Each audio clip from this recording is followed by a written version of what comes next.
بسم الله الرحمن الرحيم. إن الحمد لله نحمده تعالى وبه نستعين، والصلاة والسلام على معلم الدين نبينا محمد بن عبد الله صلوات ربنا وسلامه عليه وعلى آله وأصحابه الطيبين الطاهرين وعلى أزواجه أمهات المؤمنين. ثم أما بعد، فأوصي نفسي وإياكم بتقوى الله جل وعلا. يا أيها الذين آمنوا اتقوا الله وقولوا قولا سديدا يصلح لكم أعمالكم ويغفر لكم ذنوبكم، ومن يطع الله ورسوله فقد فاز فوزا عظيما. أروانا بكرزا، السلام عليكم ورحمة الله وبركاته. twebaza owekitiibwa Allah jalla waala okutujja mu bangi n'atusamba tini ennyo. yatujja mu bangi amuwakanya bookanya amateeka ge, n'atusamba tini abamukkiriza nga be basiraamu, ate n'atujja mu bangi era n'atuteeka mu batini. tujja mu basiraamu, atujje mu basiraamu abangi, n'atusamba batini abanoonya okubeera nga bayiga eddiini yaabwe batuuke mu maaso ga Allah subhanahu wa ta'ala nga basiimiddwa n'obweraliikirivu. temungweko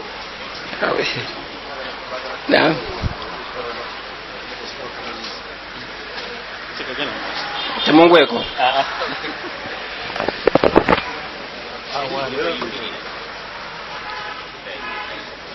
soko imize musibe wa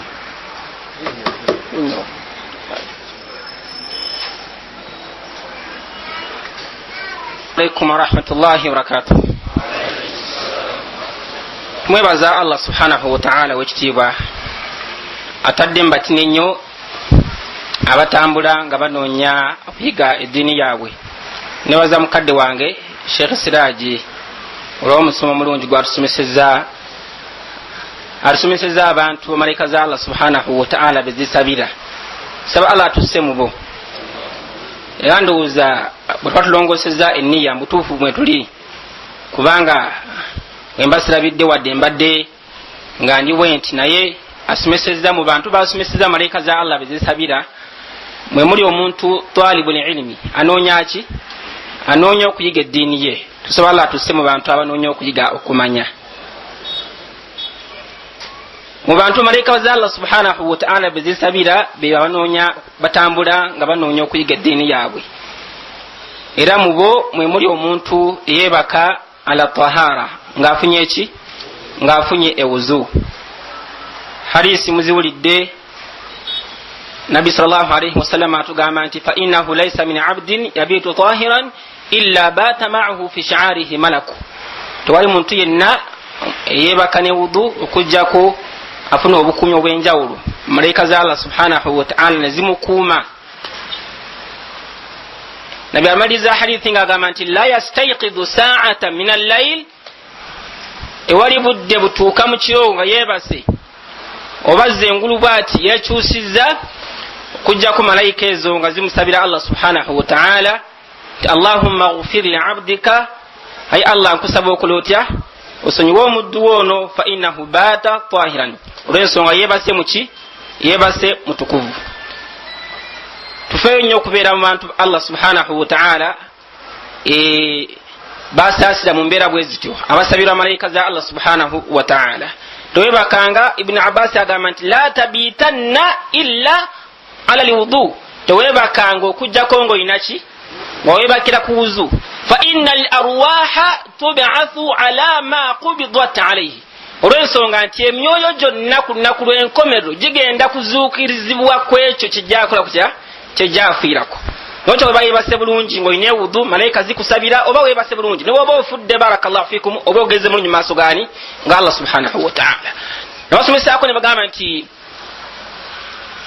omukatoliki omulungi obukatoliki bwe sigamba nti omulungi oba omukatoliki yennyini yabubinkiramu kyetegeeza nam takola nsobi kulinnya nakyenjagala takola nsobi kulinnya kidduka okujjako bwakitwako bwati ng'anisa ogulu kuno okusooka eyalibadde nga bisimillah akola atya akuba ki akuba kabonero kalube kati n'agatta Allah agatta katonda omwana katonda paasi katonda ani najjamu atya n'alyoka alinnya ayagala baba afudde nga afunye accident mu motoka afiire ku ki afiire kabonero ako takola nsobi kulya mmere okujjako bw'amala okunaamu ngalo bw'akuba entongi bw'ati amala kukola atya amala kukuba kabonero ako amanya ayinza okuba alya n'emulakira n'akola atya n'afa egguma lirimukwata naye amala kukuba kabonero ako tuzibe tusabe n'azibirira nyerya patiri erya n'omwana eri omwe mutuukiro amiina kula bulungi n'alyoka alya takola nsobi kwebaka okujjako bw'amaliza programu zonna mulira abantu batukoppa bano abakufu abo kuba nabbi sallallahu alaihi wasallam yamalizanga programu zonna ng'agenda kwebaka atuuse ku kitanda kye ng'ayanjuluza ebibatu bye sallallahu alaihi wasallam n'afuddamu olusuusu n'asomeramu qul huwa allahu ahadu ne falaqinani nenansi neyesimula omubiri ge sallallahu alaihi wasallam naye bano bo bakyusaamu omanyi ebintu bakupa kuffe balabanga abakyala baffe beebikirira naye nebakola batya era osanga omusita ng'akoze atya era nabula katuninye omusisi omuwa salaamu anowooza wahajati kakati nabo bambi ebatuuka amaliza programu ze agenda kwebaka amala kuba ki amala kusaba n'akuba akabonero bw'aba afiidde mu kiro ekyo afiire ku ki afiire kabonero ku musalaba naye omanye omusalaba wekigutegeeza kabonero bwe twasomera nagamba nti bwe twasomeranga oluzungu pozi nakulwakuba kati nabbingira mu warabu naye bwe twasomeranga musomesa yasomesa oluzungu okubala yangamba nti kabonero kaki ka pulaasi kakugatta tegeeza nti akayina aba akola atya aba agatta naye weebuza Ibrahimu agatta ki ekyokuddamu kiri nti agatta Allah n'ebintu ebiki n'afunamu kalonda atya omu ogwe musango omunene nnyo gukaŋŋaŋŋa ogwanaggomola ogukyasinza obunene mu maaso gani nga Allah subhanahu wa ta'ala era yensonga lwaki nannyini mu luzungu omusango baguyita ki baguyita keesi era yensonga lwaki nannyini kabonero ako bwafa bamuziika mu keesi funa bulungi keesi ye yaki agatta Allah n'ebintu ebiki toyinza kusanga keesi ya mufu okujjako nga eriko muki eriko akabonero ako ntono keesi ye yaki toyinza kubuuza funa abadde musiraamu abadde agatta keesi ye yaki yemutwaza mu maaso ga Allah subhanahu wa ta'ala olwakuna ku lw'enkomero omuntu agenda kujja nga tabuuza nti mpozi ezambiro yaki manyi kiyama egenda kubeera nzibu nnyo bajamaani Allah gamba mu Qur'ani swedi nti likulli murii yawmaizi ayi gabita naam likulli murii naam sha'anun buli omu kwolwo ng'ali kuki naye twayira kwe time wegebuza nti oli musango kigwa buli omu Allah mu Qur'ani agamba nti yu'rafu limujrimun bisimahum tebagenda kubuuza nti goli mubbi oli mucha omubbi agenda kujja bamutise ki biyabbanga oba nkoko bagimuse mu bulago oba ttaka nga liwabba balikutike oba wali mwenzi badoweri w'abakyala bweyenda nko bonna babuse mu kyenyi wano butirika amasida gabuumira yu'rafu limujrimun bisimahum wali mukyala nga oli mwenzi weetunda bakujjeko bw'abasajja bonna abakwendako bakusibemu yu'rafu limujrimun bisimahum n'ekyo omuntu bw'alijja nga alina akabonero ako keesi ye eriko ki oyinza okubuuza nti nogwaki n'olwekyo sabawo ekitiibwa abeere ng'atuusa mu bantu abamutya era abanaamusinkana Allah subhanahu wa ta'ala ng'abasiimye mu dakiika z'ensigaza barakallahu fiikum ngenda kwogera ku bulungi obw'okuwa zakatul fitri zaka bulungi obw'okusaddaaka n'okuwa zaka mu maali yo inshallahu taala. Ngenda kusomesa ku bulungi obwaki obw'okusaddaaka nga mwotwaliza n'okubeera nti nno omuntu asaddaaka oba afulumya zaka agijja mu maali ye n'agiwaayo lillahi azza wa jalla ng'asuubira Allah tabaraka wa taala okubeera nga amusiima. Gwe musomo gwange biidhnillahi taala genda okubeera nga nsomesaako mu dakiika zino zensigazza. Awalan kusaa kwa gyonna zaka kyeki? Ezaka kyeki?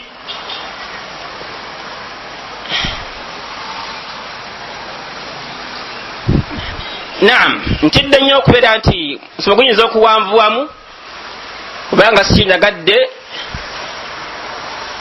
naye nga ate bino mbyagadde nnyo sooke tumanye ezaka kyeki. Manyi bagamba nti azaka lugatan mu lulimi oluwarabu kirina amakulu abiri. Amakulu agasooka ag'ezaka eyo, zaka eba etegeeza aziyada, okwongera. Zaka kitegeeza okwongera, naye oyongera ki tujja kiraba. Wannama n'okukulankulanya oba okuyingiwaza. Era kitegeeza amakulu ag'okubiri ne kitegeeza at-tatuhir, okutukuza. Nziramu zaka mu lulimi oluwarabu kitegeeza aziyada, okwongera. Kitegeeza nti omuntu bw'awa zaka oba bw'atoola saddaaka mu maali yo n'agiwaayo afuna ziyada, afuna ki? Ennyongeza mu maali ye. Wannama emaali eyo eyingiwala. Mufuna abasiraamu? Makulu ag'okubiri at-tatuhir kitegeeza ki? Kitegeeza okutukuza emaali yo, tujja kiraba inshallahu taala mu migaso egy'okuwa zaka inshallahu taala oba egy'okusaddaaka. Wa shar'an mu mateeka g'obusiraamu zaka kyeki? Hiya qadarun muayyanun min amwal zakawiyati tusrafu fil masarifi الثمانية بشروط مخصوصة. أقامت الزكاة شرعا هي قدر معين من أموال زكوية تصرف في المصارف الثمانية بشروط مخصوصة. زكاة kyekigero ekimanyi oba gwe mutemwa ogumanyikiddwa obusiraamu gwe bwateekawo ogugibwa mu maali. Emaali eyo nga zakawiya egibwamu ki? Nga yeteekeddwa okubeera nga egibwamu zaka. Si buli maali nti egibwamu ki? Tojja kulunda gabizigo ng'ojjamu ki? Kanzijemu zaka. Bwe nkyogera bwentyo omusiraamu era olaba nga naye togira ki? Naye nga tuwangalira mu mulembe nga eri abeeyita abaki? Abasiraamu nga bagaba embizi era bazirunda. Temubawulirangako? Pawulo n'amatiza nti embizi zizaala mpozi oli musiraamu ojja kufa bwavu. Twali kwadde obuvizi omusanvu n'obuwa Pawulo n'abulunda. Omwaka ogwo ng'ofuuse binojjo. Tokola ehijja Mungu tagikkiriza. Si gwazirunda nzaakola atya? Nzaazikulundira. Bantu mwebali basiraamu jamani. Yakati emaali tevaamu ki? Tevaamu zaka. Nga zaka eyo oba emaali eyo kigere ekyo kiweeddwayo ekivudde mu maali y'omuntu eyo tusurafu kiweebwa fil masarifi thamaniya mu mitendo gino 8 Allah subhanahu wa ta'ala abantu bano 8 byamenshonyiga mu Qur'ani abaweebwa ezaka bishuruti makhsusa nga waliwo obukwakkulizo tetumala gagiwaayo buwinto tumuwe barakallahu. Tuteekeddwa okumanya abange ateekeddwa okubeera nti afuna zaka. Naam,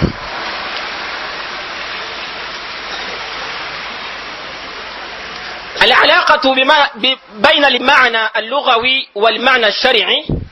بوبو غاستا مكرو غزكا اقول لي الوربو نغانا غشرعي olaba nti bikwatagana bulungi kubanga bimaana ziyada bwoba zaka ogitegezeza ogivunde nti kitegeeza ziyada. Sheikh agamba nti lianna almal yazidu wa yanimu bizaka fi dunya wal akhirah. Olw'ensonga nti zaka singa omuntu aba agiwaddeyo biidhnillahi taala Allah tabaraka wa taala yazidu amwongera mu maali ye ate neyingiwala olw'ezaka eyo jajje bumaaliye kuno ku nsi ne kunaku lwaki ne ku lunaku olw'enkomerero. Sheikh agamba nti amma fi dunya ne kuno ku nsi fakama jaa fi hadithi abi huraira radiyallahu ta'ala anhu agamba nti nabbi sallallahu alayhi wasallam yagamba ma fataha rajulu baba atiyatin bisadaqatin aw silatin illa zadahu Allahu biha kathra. Nabi agamba sallallahu alayhi wasallam nti omuntu tayinza kubeera nti aguddewo omulyango ogw'okuwayo mu kubulyani bya Allah subhanahu wa ta'ala oba okuyunga oluki okuyunga oluganda okujjako nga zadahu Allahu biha kathra.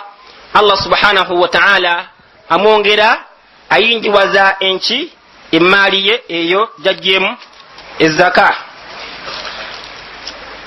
Wa amma fil akhirah ne ku nkomerero owekitiibwa Allah subhanahu wa ta'ala ategeeza mu hadith al-Qudusi mu hadith ya Abi Huraira nti inna Allah ta'ala yaqbal as-sadaqata wa ya'khudhuha biyaminihi fayurbiha li ahadikum kama yurbi ahadukum mahrahu hatta inna al-luqmata la tasir mithla uhudi. Nti Allah subhanahu wa ta'ala akkiriza saddaaka y'omuntu gy'aba akutte mu nsawo ye n'awaayo era agikwata n'omukono gwe Allah subhanahu wa ta'ala. Tetunoonyereza nti mukono gwa Allah gwenkana gutya guyinza okuva guvaano muwanvu ndowooza gutuuka emukono agugisaawo gutuuka Masaka naye nedda gutuuka e Saudi Arabia. La, tumanye nti Allah alina ki? Allah subhanahu wa ta'ala alina omukono, Allah alina amaaso. Tetunoonyereza nti omukono wenkana gutya, amaaso ga Allah subhanahu wa ta'ala genkana gatya. Naye nga Allah subhanahu wa ta'ala akkiriza saddaaka y'omuntu gy'aba awaddeyo ng'agiwayo ku lulwe si kabandabe oba banandaba batya gundi awaddeyo funa bulungi y'omuntu ng'awaayo baleme omusekerera mungu atusaasire mu nsi atuwe mitima emigabi. Jja kusanga omugagga nga alina ensimbi naye nga musajja mwavu n'awaka ate okujjako ez'okulya ajja kwavuwala.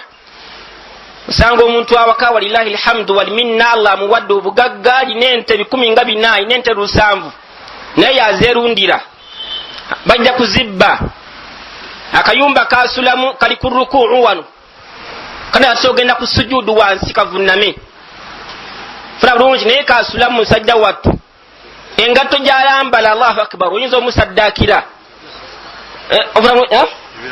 ebalugabire ali awo omusango oyinza omuyita nti oba ono mubuuza mugagga aliddawa naye ogwobuuza ye muki tawedde baana mu busiraamu sente nnyingi masomero ago bali mu bonna bakola batya basuluwali bakola batya basome mumfuna bannange bonna bakola batya basome muyabatwala munamutwaliza mu buwangazi opakola mujulula ebyobugagga bananyini bakola batya nabitwala mufuna abasiraamu. Tayib, hadithi eyo yagisanga tugimaliza nebyagamba nti Allah agikwata n'omukono gwe agikkiriza n'agikwata era n'abeera nga agiyingiwaza. Naye yamaliza hadithi ng'agamba nti okumanya agiyingiwaza yageza luqmatan entonji y'omuntu emaali egigeza ku ntonji gamba wakubadde nti emaali eyo ebadde nki ebadde ntini omuddu jajjemu zaka oba sadaqa jajjemu saddaaka n'agiwaayo Allah agiyingiwaza niyenkananga oluki niyenkananga olusozi Uhudi. N'ekyo kiyinza okubeera nti nno ojja saddaaka mu maali yo biiznillahi ta'ala n'enniya nga nnungi ojja kulaba Allah ng'akola atya nga agiyingiwaza. Naam, amma bwe tugaba amakulu aga atazkiya amakulu ag'okusatu ge twogeddeko aga tatuhir ag'okubeera nti ezaka kitegeeza okutukuza ow'ekitiibwa Allah subhanahu wa ta'ala atugamba mu Qur'an nti khudh min amwalihim sadaqatan tutahhiruhum wa tuzakkihim biha wa salli alayhim inna salataka sakanun lahum. Agamba Nabi sallallahu alayhi wa sallam oba omukulembeze aliwo olwaleero nti kwata mu maali yaabwe ojjemu ki ojjemu zaka oba saddaaka. Agamba nti wonooba ogijjeemu tutahhiruhum ogenda kubeera nti nno obatukuza otuzakihim biha ogenda kutukuza emaali ye n'omuddu yennyini okulootya obeere nga omutukuza kuva mu ebyo amadhambi gaba afunye ng'akuŋŋaanya ki ng'akuŋŋaanya emaali eyo. Naam,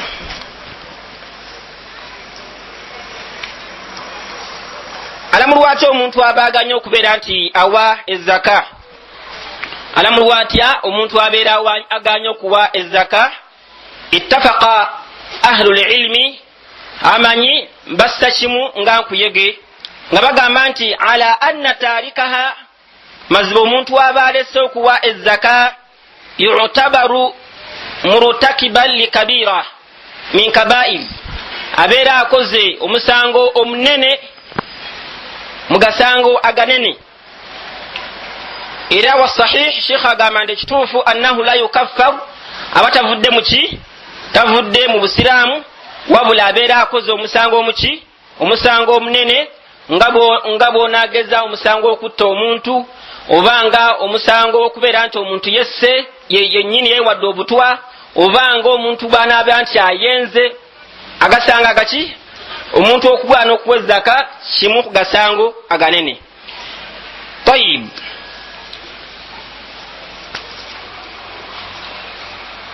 kabiki akali ku muntu abeera aganye okuwa ezaka ya Allah subhanahu wa ta'ala? Akabi akali ku muntu aba aganye okuwa ezaka aviirako ensonga y'okubeera nti enkuba tetonnya neyesiba okumala ebbanga. Nabi sallallahu alayhi wa sallam jaa fil hadith gisange mu sahihi Ibn Majah wa kadhalika Imam Ahmad nga yajogerako. Nabi sallallahu alayhi wa sallam yagamba sahaba nga basenguse okudde Madina n'abagamba nti ya ma'ashara al muhajirin, abange mwe abasiraamu abangi bwe mutyo omusenguse okuva e Makka okudde Madina, khamsu khsal, ensonga ziri meka ebintu biri bitaanu. Nsaba Allah subhanahu wa ta'ala abeerenga azibataasa newogomeri Allah jalla wa ala abataasa ensonga zinemeka ettaano kubeera nga zibatuukako. Naye muzu yabagamba nti wama mana'a qawmu zakata amwalihim, abantu tebagenda kubeera nti bagaana okuwa ezaka ne bagiremera nga balowooza nti bajja kubavuwala okujjako atugamba sallallahu alayhi wa sallam nti illa okujjako nga abantu abo muni'u bagenda kuziyizibwa alqatar, bagenda kuziyizibwa awuli matar, enkuba kubeera nti etonnya, bajja kusiba enkuba nga tetonnya ku lw'abantu abo. Nabi atugamba sasama nti walawla libahaim, era singa tezaali nsolo zitalina musango zeetaaga amazzi, abantu abo tebaalifunyika kuba n'akamu okuva mu ggulu. So abantu webawa ezaka enkuba etonnya, baba baganya okuwa ezaka nsonga egaana abantu okubeera nti bafuna ki bafuna enkuba. Naam, ekyokubiri omuntu oyo abaganya okuwa ezaka obusiraamu bwamulamula nti tumulwanyisa singa tubeera mu nsi ng'eramuza ki eramuza mateeka ga busiraamu, tumulwanyisa. Era sahaba omunene omu ku banene ayitibwa Abu Bakari Siddiq radiyallahu ta'ala anhu yabalwanyisa Nabi sallallahu alayhi wa sallam amaze okuvaawo eri abagana okuwa zaka. Abubakari n'abalwanyisa radiyallahu ta'ala anhu. Era mu Qur'ani wekitiibwa Allah jalla wala atugamba nti fa in taabu wa aqamu ssala wa atawu zaka fakhallu sabilahum, bwe bakkiriza ne batandika okusaala ne bakola batya ne bawana ezaka ne bajja mu maali yaabwe, fakhallu sabilahum, mukole mutya awo nno mulyoke mubaleke. Wa min as-sunnah, ate mu hadith Omubaka sallallahu alayhi wa sallam atugamba nti umirtu, ndagiddwa nalagirwa an uqatila an-nasa, kola ntya okulwanyisa abantu hatta yashhadu okutuusa labakkiriza ne bakakasa nti alla ilaha illa allah wa anna muhammadan rasulullah. Ekyokubiri wayuqimu ssala bakole batya basaale. Ekyokusatu wayutu zaka bakole batya ne zaka bajiwe. Nabi agamba nti fa in hum fa'alu dhalika asamu minni dima'uhum wa amwaluhum illa bihaqqiha. Kyo banaabeera nga bakikoze bakkiriza nti allah ali omu, batandise okusaala esswala ne zaka bagiwadde bagijje mu maali yaabwe ne bagiwaayo lillahi azza wa jalla. Awo nno omusaaji gwabwe n'emmaali yaabwe enaaba omusaaji gwabwe gunaagufuse haramu kubeera nga nguyuwa, n'emmaali yaabwe enaaba koze etya, n'emmaali yaabwe enaaba enziyiziddwako kubeera nti nongikwata nenkola ntya, kubeera nti ebagibwako olw'empaka. N'emmaali yaabwe naaba nga nakivunula ntya, wa barakallahu fikum, n'emmaali yaabwe naaba ekoze etya, enaaba efunye security, obukuumi obwaki, obukuumi obw'enjawulo okuva ewa Allah subhanahu wa ta'ala. Naam, hadithi nyingi wano ninga ala kulli hali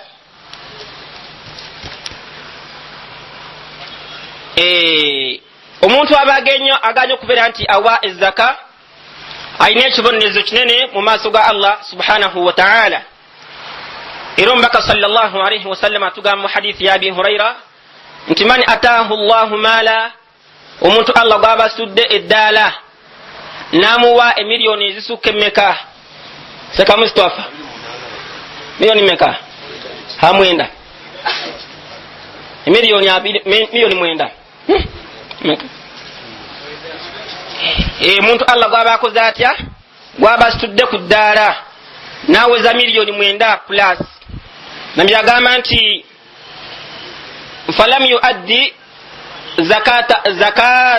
zakatahu, nabeera nga tagijeemu ki musolo gwa Allah oba mutima gwa Allah subhanahu wa ta'ala guyalalika okujjako. Nabi agamba nti muthila lahu yawma alqiyama shujaa aqra, kujjako Allah subhanahu wa ta'ala kunaku lw'enkomerero agenda mukolerayo omusota nga gwa kawalaata, musota nga gwaki ga kawalaata, nga lahu zabibatani yutawiquhu yawma alqiyama. Allah subhanahu wa ta'ala agenda mukolerayo omusota era gumulinze gumutandikira mu kaburi, bamuziika bweppa emaali yengejje. Emaali eyo nabujjaga n'okujja mu zaka, Allah nga esota nga akola atya, nga alyongerako nga ligejja ate nga lyakawalaata. Kugamba lyatumirwa yakawalaata, abasheekhi bagamba nti si yakawalaata nga kana ani alina kawalaata wano. Kugamba kabagagga nga mu Mustafa ono kusawuli mugagga na kugamba kawalaata waji mugagga, musajja mugagga. Ani omwavu wano? Waliwo omwavu bannange? Waliwo omuzungu awo tugamba nti waliwo omuzungu yazze agula eriiso eryo obukadde 5, waliwo alitunda? Tuli bagagga bannange, barakallahu fikum. Tuli baki si kawalaata kana akabagagga akanyirira ennyo, la wabula gulinga gwa kawalaata olw'obusagwa n'obukambwe obuli muki Allah bujassa mu mutwe bugenda okubeera nga bubonyabonya omusajja ono yagaana okukola atya, yagaana okubeera nga ajja ezzaka mu maali ye. Era ng'omusagu mugamba nti ana akanzuka ana maaluka, yenzaamu wanikago banka zo waterekamu mu zaka, emaali nga tugijjaamu ki zaka, ana maaluka nze maali yo, gyebagaana okukola otya, gyebagaana okubeera nga ojjamu ezzaka. Thumma tala qawlahu ta'ala, byamaliza omubaka sallallahu alayhi wasallam n'asoma etteeka lya Allah mu surati ani bahufadhu webalise kamiradu kulabyeekaawo saka Jibril. Allah agamba nti wala yahsabanna alladhina yabkhalun bima atahum Allahu min fadlihi, tebalowoozanga nti abo abakodo abagaana okujja zaka mu maali yaabwe ne banyisigaza yenno mmeka munnange miliyoni, wobanga owezezza miliyoni nga 9 oba 10 nga zezigibwamu ki kusinza ku dola engeri gyeba erinnyemu, owezezza miliyoni 9 oba miliyoni 8 nga zezivaamu ki, olowooza ojjamu mmeka? Ojjamu kakadi kalamba? Ojjamu olowooza emitwalo 5? Ojjamu 2? Ojjamu mmeka? 10 nga n'emeka? Ku miliyoni ez'emmeka gwegaana okuziwaayo? nabi agamba nti wala yahsabanna alladhina tabalowoozanga abo bebaliwa abakodo wala yahsabanna alladhina yabkhaluna bima atahum llahu min fadli tebalowoozanga nti abo abakodowalira ebyo allah byabawa mu birungi bye nti huwa khairan lahum kyekirungi gye bali nabi agamba nti bal huwa sharrun lahum wabula kiki kibi nnyo gye bali sayutawaquna ma bakhilu bihi yauma alqiyama walillahi mirathu samawati wal ardi bagenda mali yabwe eyo gye bakodowalira ne bagaana okugijjamu obutwalo bune 10 n'obubiri 15 ba 10 ne bagaana wallahi nedda funa bulungi omuntu agaana okuwa omusulo gwa allah gwa mitwalo 10 mu bukadde omeka obukadde omwenda nasanga wali malaya wallahi najiwa emitwalo 2 bw'etaano nasaako ne tawuba nsonyiwo nsirebaza tofukamira towebaza osanze bubiri nsonyiwa tawuba yaki jamani mbwakusonyiwa nsonyiwa tuwebaza twagenza okusula embala ne batubba biki ebyo ne nasi twasanze ababbi bayiye ebinusu bayiye ensimbi mu kkubo twayimbize motoka tuzironde batukwata batunyaze towebaza dozi tewali awo zinezo sente ezo entwala bisi sente allah akbar mungu atusasi agula omuliro ne wallahi yegayirira tebalabanko era kati oyinza okuba woli wano ojjukidde malayo omuwa 5 omuwa 10 omukyala wako omulekera 15 ate n'omuwa bajeti amanda ga 10 emyera gya 12 butto wa 5 oguleko obunzaali butto nowagundi obusoyo omukavera wa 3 amata g'omwana ya rabbi nakula bajeti amafuta ya rabbi agenda okumaliriza bajeti ye wasigaddewo nusu 2 binterekere njabisanga aba yakadda ku ssaawa awo emu n'ekitundu awo amasanyalaze ne gavaako mama abudu ng'ajja asalaamu aleikum mbadde nsaba otukuleyo ku musubbawa ezaafisewo ziriwa saagala mukazi muyaayi nasaba allah mponya omukazi omuyaayi naawe otandise obuyaaye kunusu mmeka naye nga bwe yavuddewo omukyala kyaziza omugenyi n'agula akandazi n'anywera ku kyayi nusu mmeka naye abasajja ngaabuuze allah abantaase ne bamuwa mwannyinaze kuba nejjusa musiraamu so abantu bwe batumu akola atya saba allah subhanahu wa ta'ala batutaasi n'olwekyo owekitiibwa allah tugambe nti walowoozanga nti kirungi gye bali bali huwa sharru lahum kibi nnyo gye bali emaali eyo allah subhanahu wa ta'ala agenda kubeera nga abunyabunya nayo ku lunaku lwaki ku lunaku olw'enkomerero nga tumaliriza ebigambo byaffe barakallahu fikum egimu ku migaso egiri nga tumaze okulaba akabi ak'omuntu akadde ku muntu abaaganya okukola atya okuwa zaka abange bulungi ki omuntu bwafuna hadithi nyingi kawo zisazeeko olw'obufuna lwaki lw'obudde kalungi ki omuntu kafuna birungi ki omuntu byafuna nga awaddeyo omutima gwa allah subhanahu wa ta'ala agujja mu maali ye n'aguwaayo ebirungi bingi naye ekimu ku byo barakallahu fikum yukhlifuhu llahu khairan min sadaqatihi allah subhanahu wa ta'ala emaali egyawaddeyo amukyusirizaamu ekiki ekirungi ekisinga kino kyawaddeyo barakallahu fikum era mu qur'ani wekitiibwa allah atugamba nti wama anfaqatum min shay'in fahuwa yukhlifuhu kyema mukutte mu maali yammwe ne mukiwaayo ne mukisaddaaka ng'abasajja abayimirizaawo darusu eno bakumasidi sahaba mungu abajazi khairan masiri sahaba ne mukwana akedi wali seka fadlu nkulabyeko wano wali ataateekateeka neseka Sulaiman kisaliita funa bulungi bakadde bafa ku sahaba wano ne mukwana akedi abafuuse ensonga darusu yaffe okuyimirirawo kyokwata mu nsawo yo barjali khairi abawaddeyo akasawo k'omukyala akaki wallahi nabadde wano eggulo wano nga ebibalo bikyaganye wano nga wali ebibalo ebikyaganye omusajja omu najja n'ayingiza essanyu mu kifuba kyaffe ofuna bulungi kati saddaaka egyoba owaddeyo n'oyingiza essanyu mu kifo ky'abasiraamu banno allah subhanahu wa ta'ala munnanga ajingiwaza n'akutuusizaamu ekisinga okubeera kisinga okubeera ekirungi naam owekitiibwa nabbi saa sallam atugamba hadith nti ma naqasa maalun min sadaqatin maali omuntu gyabajjemu ki saddaaka wallahi tegiraki tekendeera kujja ku Allah akola atya. Era owekitiibwa Allah subhanahu wa ta'ala haditha gisange mu sahih al-jami' era owekitiibwa Allah subhanahu wa ta'ala agamba mu hadith al-qudus nti anfiq ya ibn adam anfiq alayk owange go mwana adam kola otya mwana adam waayo nange nja kukola ntya nange nja kuwa. Abaluganda abasiraamu Allah okuwa ensimbi munnange akuwa lwa nsonga ziwerako naye aba ezimu kuzo Allah akuwa ate naawe okola otya naawe ogabe Allah akugabira ate naawe okola otya obeeko munnange bw'owaako. Naye bw'oba ogisigaza wallahi bwe boosanga nga tayimu eyinza okutuuka wallahi Mungu n'agimuggyako ne bukera ku makyanga lazabulaza. Nze munnange nze ni musajja mugagga alazabulaza kati awo wonna wali wajulwaki lugo lwa nte navuganga emmotoka nzi Allahu akbar nga njivu kati avugisa mumwa naye n'olubuto wallahi yamuwa lukomeno bweruti kati alazabulaza nekundirya gwako naye n'ebizimbe muyenga ebunyonyo nze temunaba baana bange nze nayinyirira nze nga ekanzu gyenyambala zemakka nga ekanzu nyambala omwezi ogu sigiddamu temalabangako mulowooza bakola batya. Wekita Allah subhanahu abaganda abasiraamu mukwate ensimbi zammwe mujjemu omutwe gwa Allah wallahi gujja bokesa omuliro. Wekita Allah mu Qur'an atugamba nti wa minhum man ahada Allah la in atana min fadlihi lanasaddaqanna wa lanakunanna min as-salihin.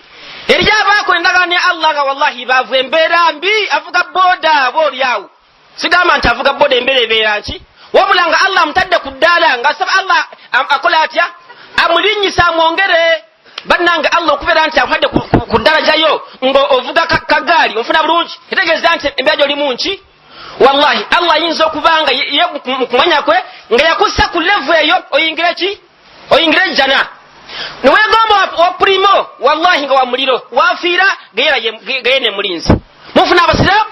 Naye wa minhum mu bantu man ahada Allah eryaba abakola endagaano nani ne Allah nga embeera mbi la in atana min fadlihi singa Allah bukira kumacha wallahi nga mpadde kamunyenzi eno bora nenjiteka bali kati nempa munyenge kula kule Masaka wano nze zira muzigi swa Qur'an hizi lwaki sigena mudalasa lwaki sigena muchi ne falamma ataahu min fadlihi bakhilu bihi watawallaw. Allah imala kubayingiwaza nafuna emmotoka nafuna sharyagala kagamba naye wallahi kati ngejinna kamunyeno bwenfuna biri nga nze maze awo nga maze bwenfuna kamunye biri naye wallahi bwenfuna esatu wallahi yamu satu zokka ene ye Masaka ene ye Jinja ene egendawa egenda teve paka mbali mba maze kati bakidda muzigiti nange sima ku dalasa falamma ataahu min fadlihi Allah bijamuwa naye wallahi kati nfuna akazimba ako kazimbe kamu Kampala ya akhi nange mbere ku bagundi nabbi agamba nti maadamu takuta akuta ki akuta ttaka wabula alqanaa abasiraamu okwekusa kisinga okubeera kiki nokyo Allah abantu abo Allah agamba nti jabawo ensimbi n'amakuni ne gajja alhamdulillah motoka zirina bakhilu bakola wala watawallaw n'okukyuka ne bakyuka tawatakyasaaldawo basaba nnyo ssente awo ze nsaalda wandegeya nze nsaalira ku sahaba awo tebasaba nnyo ssente nze nsaalira nakasero wali mu bagagga nsaalira ku William bonna mmwe tebasaba simenda kutamina bwetaago fulalosi balonyamizi gyabagagga bannaabwe abantu basalirawo nsimbi waliwo ngagga omu Allah musaasi yazimbye omuzigiti naye tebatundirawo kyabusiraamu kyonna woze okubuuza bya ssente mmeka mitwalo 2 ng'akuwa ng'agabira baki ng'agabira abasiraamu ofuna bulungi mbwezera ebitabo wano okugoba amajini mu busiraamu byameka biri mu 12 sebe mmeka baramusere mmeka mutwalo mutwalo ngakwe mutwalo ngakwa mmeka toyekalirawo ofuna bulungi kakati bano tawallaw olwabagaggawaza bakolota n'okukyuka ne bakyuka niye agenda kusanga obuzibu mu maaso gani دعانا فلما الله مستعان amanyi Qur'ani bannange mweyagala abali semerako inshallah ta'ala amanyi Qur'ani beyagala kateesera givula yasawa namba seka Soweto nabanyi kulali wallahi beyagala naye bali obulungi balinange sijja banyirira kulali ofuna bulungi sakamidatu sajja beyagala muleke bali obulungi balinange amanyi kulani beyagala kati munange abantu tawallawu bebo abagenda okujjusa mu maaso ga Allah wallahi ng'agenda waitafati saaqu bisaaq ila rabbika entumbwe nga yegasse kuyinaayo ila rabbika yaumaidhin ilmasaaq eri Allah yeriki yerensika naye ekibi nnyo fala saddaqa wala salla walakin kadhaba watawalla fala saddaka bebamugamba nga tiyabikakasanga yensonga lwaki saddakanga wala salla nokusada yakolanga atya Mungu agamba nti wala ya'tuna salah illa wahum kusala tebagenda olwokuba Mungu abagaggawaza tebagenda mu sala kujjako nga wallahi bagayavu yasemayo okujja mu muzigiti asula mabegeeri ate yasookola atya yasooka okufuluma nabbi kyagamba nti inna allaha wa malaikatahu la yusalluna ala sufufi al-awwal Allah subhanahu wa ta'ala asemirembe ne bamalayika be basabira abantu abeda ku safu z'ekwasya ku laini ezisooka munange be basooka mu muzigiti ate yasembayo munawo okufuluma Mungu yakusasi nakusa ku saizi ku maaso wano wallahi bawesimi era abantu Allah byalondamu abatula mu maaso wano bajjanga masjid nafuna ekifeeri mabega awude ejjinja ku mutima ayagala atule mu maaso seeka asomesenga amulabako darusekoletya daruse muyingire Mungu agamba nti wala yunfiqun illa wahum karihun tebawaayo kujjaho nga bakola batya seekandayo manyi seeko y'obulwanda baga Allah akbar seeko y'obulwanda baga ya rabbi yaba walonga gomo jinja Mungu amusasiri wali ekizibu kyali mu umma nga kinene buli omuno ono omusiraamu ono obwa wansi awaye nusu ebitaano oba 10 yawaye 10 mmeka 2 gaganga ali atunula bwati yasigadde wogu omu muno bw'etaano buno buliko ezzike obwo Mungu atusimu babusaddaaka abo eryo Mungu yamugondeza embeera akezike takawulira mu akajira bugizi bwatu nakulani sudambu tambuli wallahi tebali wabanange mbagaba niko omukono akambalege naye mulimba nabawo wadabezike ngokuwayo obuziko obu wallahi sikizibu jamani we bali abo bajja tyawo ngamani wale nsonga mu umma ya akhi ntugera kukola sahaba ku masiko semina ku masjid sahaba obuziko obu bubi Mungu atusasire mufuna abasilamu tuli wamu ndi ku nsonga ki omugaga jejinja wali ekiziba twanze mu busilamu buli omu yawaayo niye kwata bwati no zike no bwebiri ebiri no bwaki anonya sente mutaziraba nonya sente obane yebuzo bansudde sente nechekinga nazalo nzanonya agenda kujukira ensawe eno y'omukoti zatadde mu sente najjamu 10 nabuuza asoboza nti akola atya asoboza olyembwa amuddizeeko 10 ate omuleke wali yakwata bwati ngalowooza nti akutte ka 10 saakutte ka mutwalo olwagira bwati seka akonze akasudde ako seka akonze bampeka akenda bampeka akenda akonze akasudde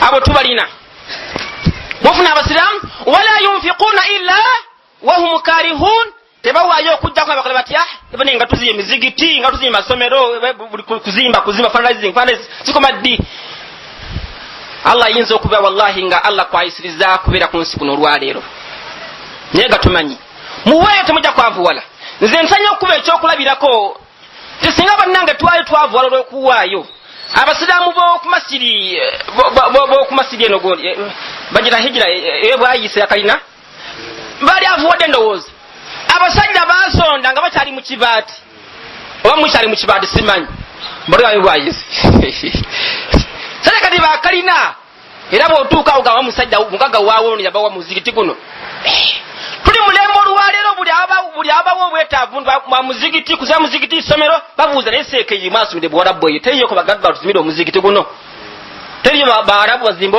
essomero oli omuwarabu akola janaye naye kolera ki okwatibwanga nnyo ennaku singa omugagga gye nabagamba nti insha allah masjidi eno mugireke byonna bina mukole mutya naye gwe omusiraamu takbira gyo allah akbar allah akbar allah akbar mungu amusaasi allah akbar amusaasi naye gwe mpira bazitutte muno oli gwasaasidde nakuwala mu mutima muno omuteeka mu dduwa allah akola atya akkirize naye naawe nakuwala nti laitani kuntu maahu singa nange nkoze ntya singa mwegasseeko ne mugaa kati tubeere aba babiri akazimba ako tukasereke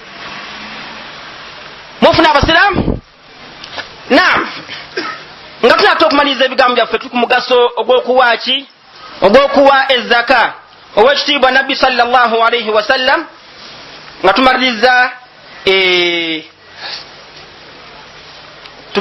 ki tumaliriza aya gye twasomye owekitiibwa nabbi sallallahu alaihi ategeeza ku bulungi omuntu awaayo ezaka oba saddaaka n'asaddaaka ti saddaaka eyo allah gy'owaddeyo allah subhanahu wa ta'ala akoleramu amurera akoleramu ekisiikirize gwe bulwowaayo allah ng'akola atya ng'agaziya ekisiikirize ekyo ku nnaku lw'enkomera abantu tebagenda okuteganira badduke baddeeri enjuba ng'esembezeddwa ala ruusi lkhalaiqi ku mitwe gyaki gy'abantu ng'eri mu kigero kya mayiro etya emu abantu bagenda kutwira musiraamu allahu akbar omutu bagenda kukuta abantu naye bannange enjuba eri mu bukadde obumeka miliyoni meka bukadde bumeka bwerimu awo baga miliyoni meka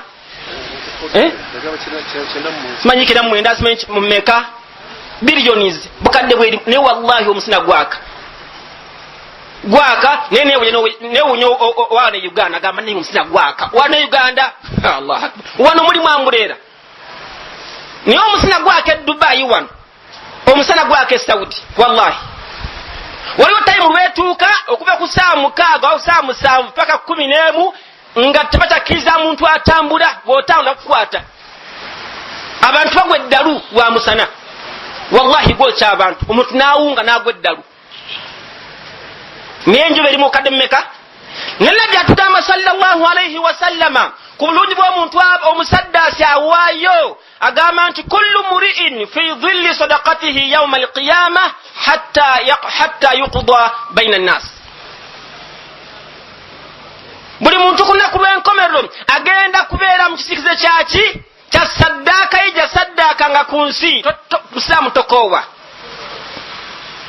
okutuusa allah hatta yuqda baina nnas okutuusa allah subhanahu wa ta'ala lwaliramula abantu abagenda mu muliro bakola batya bagende n'ab'omujjana bagende awo wonna wonna naye nga olunaku olumu kana miqdaruhu 50 alifa sana olunaku olumu olwakhira abooluganda abasiraamu olunaku olumu olwakhira ogatta emyaka gyaffe gino emyaka emeka emitwalo 5 ejensi olyoka ofunamu olunaku lutya naye byagambye nti kullu muri'in fi dhilli sadaqatihi yawma alqiyama hatta yuqda baina nnas buli muntu agenda kubeera mu kisiikirize kya saddaaka ye ku nnaku lw'enkomerero okutuusa allah subhanahu wa ta'ala lwaliramula wakati w'abantu n'abasalirawo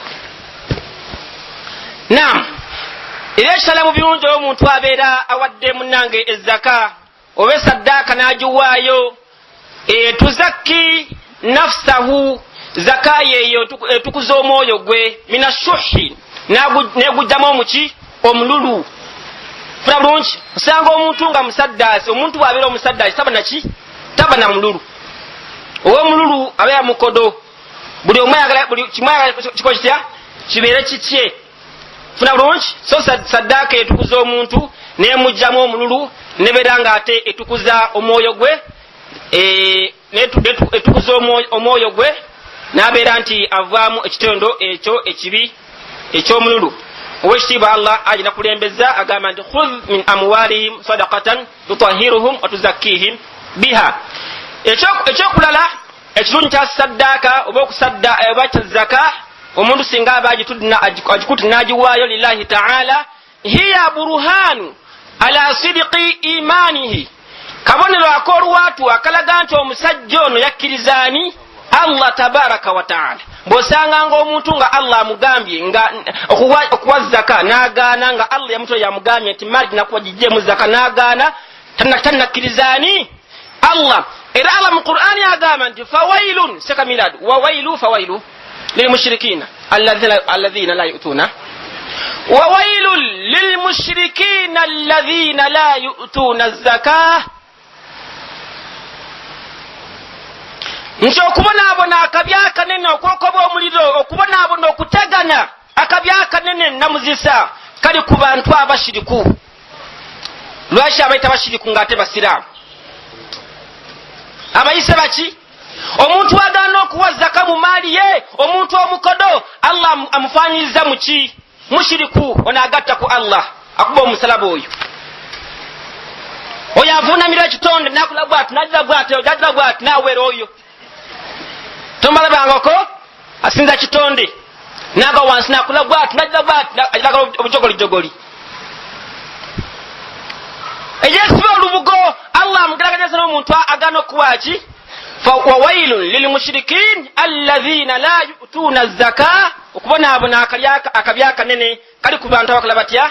Abagaana okuwa zaka yaabwe. Lwaki abayise bashiriku? Kubanga basinza maali yaabwe. Yahsabu anna maalahu akhlada kalla layumbadhanna fil hutama wama adraka mal hutama narullahi limuqada allati tattali'u innaha alayhim musadi fi umudin mumaddadi. Amanyi kulani biyagala baseka gundi funa bulungi nawe tuva n'ogenda osaaza abantu fi umudin mumaddadi. Allahu akbar. Bajja kuba ebibuuzo mufuna abasiraamu. N'olwekyo kabonda akolwatu akalaga omuntu nti akkirizaani era akimanyi nti emaali Allah yakola atya? Ye yagimuwa subhanahu wa ta'ala. Ekyokubiri nga tumaliza ebigambo, ekirala nga tumaliza ebigambo byaffe ku nsonga yeriko obujulizi. Nabbi agamba nti wasadaqatu burhan, saddaaka omuntu kyakola mu nsawo n'agiwaayo kabonera akolwatu akalaga nti akkirizaani Allah subhanahu wa ta'ala. Ekirala saddaaka ezikiza obusungu bwa Allah subhanahu wa ta'ala bwalina ku muddu we. Mufuna bulungi? Singa okwala mu nsawo n'owaayo biiznillah, saddaaka eneeyamba omwetaavu oli abadde asaba Allah amutaasi. Bw'osaddaka bw'oti omwetaavu oli ekitako n'abeera nga Allah akuze atya? Singa okwala mu nsawo yo n'osaddaakira omwetaavu oli alina ekizibu. Mufuna bulungi? Allah subhanahu wa ta'ala bw'abeera akulinako ezambi obanga nga Allah subhanahu wa ta'ala yakunyigira, saddaaka yekola etya? Ezikiza obusungu bwa Allah subhanahu wa ta'ala. Era mu hadith mubaka tugamba sallallahu sadaqatu sirri tutfi'u ghadab ar-rabbi. Saddaaka eyo omuntu gyawaayo mu kyama nga tayagala gundi amulabe nga bwatu bwayagadde okuba nti agiwaayo n'ogiwaayo nga tusika abandabe, ezikiza obusungu bwani? Bwa Allah subhanahu wa ta'ala. Ekiddirira ekisembayo saddaaka abasiraamu ejjawo bala ebizibu omuntu byalifunye Allah abimutaasa. Owalifunye ababbi Allah akola atya?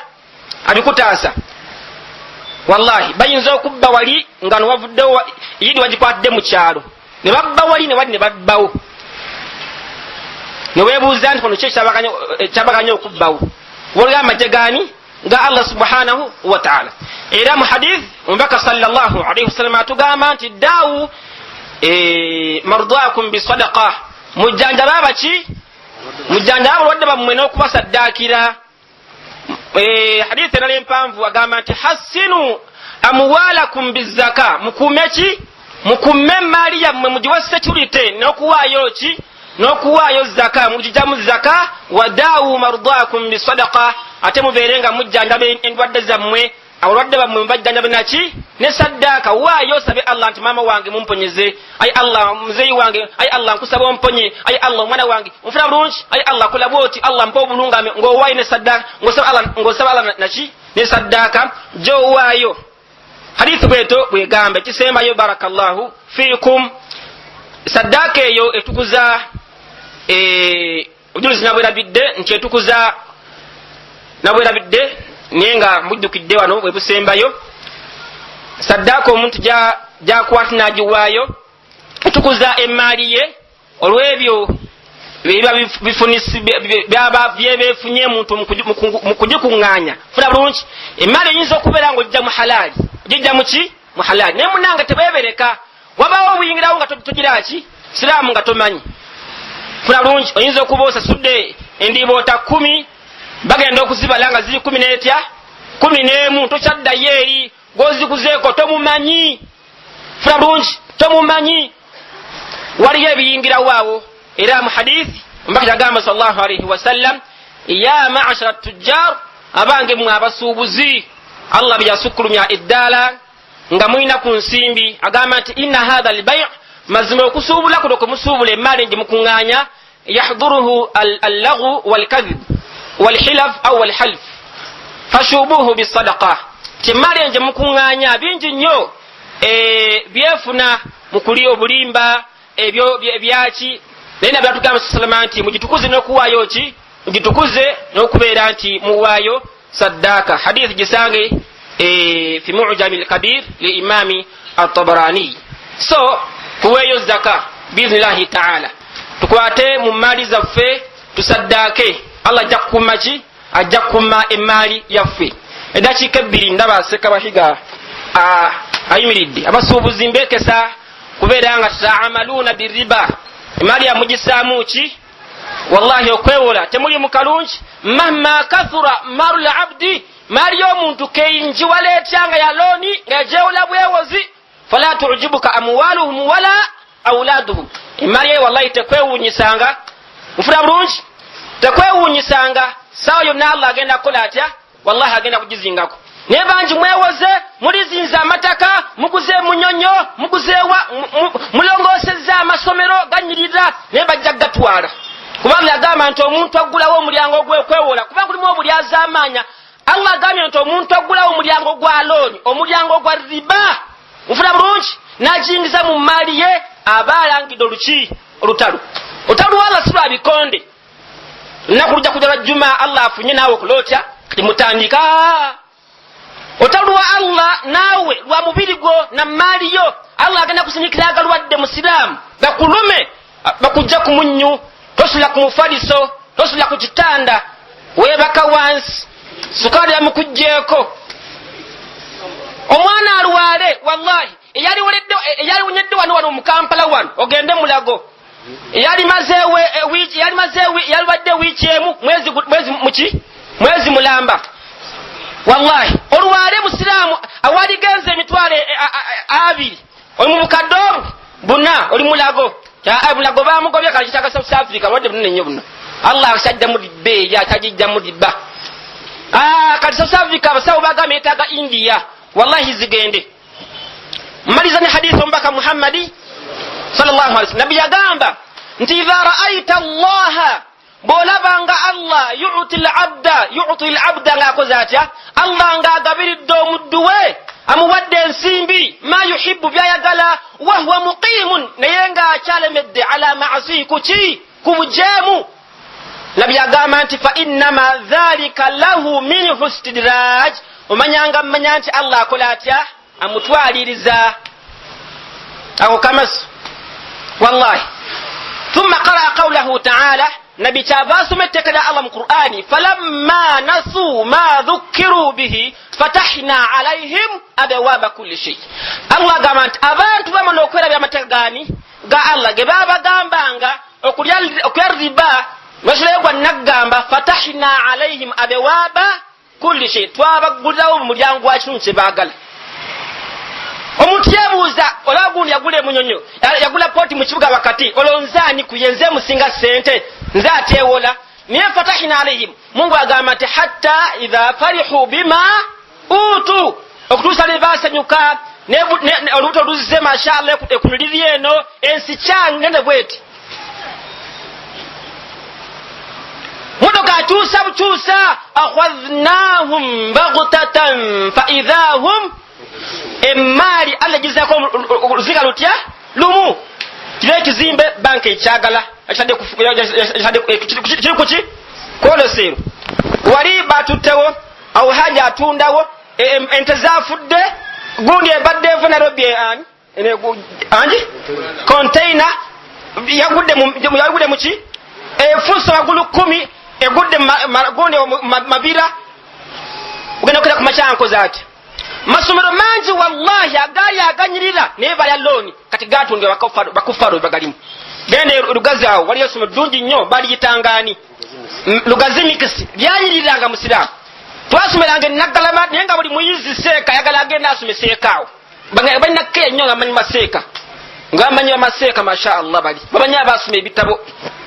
Twalyanga nkoko musiraamu basi yaseeka ng'eba masha Allah bakusibula bulungi gonvabula bulungi naye wallahi kati balokole balimu bakudamu engoma. سبحانك اللهم بحمدك أشهد أن لا إله إلا أنت أستغفرك وأتوب إليك والسلام عليكم ورحمة الله.